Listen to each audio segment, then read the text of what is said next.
What's up mga ka-Big Bites? Arvin Tolentino, kumpirmado na pipirma na daw sa Hinebra.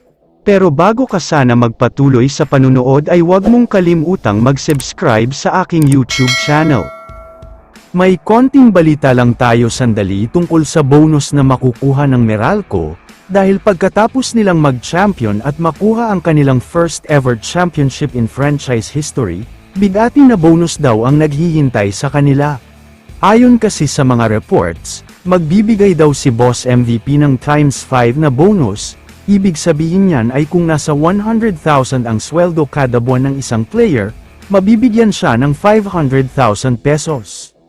Samantala, lumipat na tayo ngayon sa usapan tungkol kay Arvin Tolentino.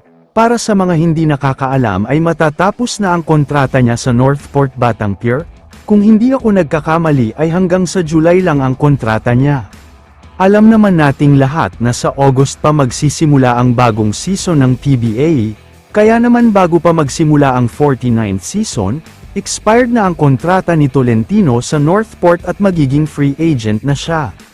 Ito pa ang mas mabigat sa balitang ito, dahil nagpa-interview mismo si Arvin Tolentino sa media, at sinabi nga niya na hindi pa daw siya sigurado sa magiging future niya sa Northport, at kung pipirma pa nga ba siya dito.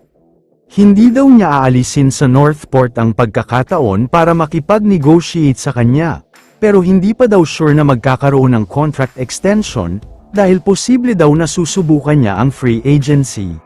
Pero ayon sa multiple sources, sinasabi lang daw niya na hindi pa siya sigurado at susubukan kunwari ang free agency, pero ang totoo ay may plano na talaga.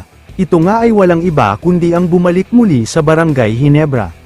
Alam naman nating lahat na sobrang kailangan talaga nila ng isang shooter ngayon, napaka-deadly talaga ang isang Arvin Tolentino, at kahit may bantay nga siya ay kayang-kaya niyang tirahan harap-harapan. Pero ang magiging katanungan na lang dito, ay kung sino nga ba ang ibibigay ng Hinebra kapalit niya, dahil kahit expired na ang kontrata niya sa Northport, nasa kanila pa rin ang playing rights niya kaya kailangan gumawa ng trade. Marami naman players ang Hinebra na pwede nilang ibigay, nandyan sina Jamie Malonzo, Maverick Ahanmisi at marami pang iba, kaya malamang sa malamang ay magiging Hinebra na ulit si Tolentino bago pa magsimula ang season. Kaya naman kung kayo ang tatanungin, tama nga ba ang pagkuha ng Hinebra kay Tolentino? I-comment mo naman ang opinion mo tungkol sa tanong na ito.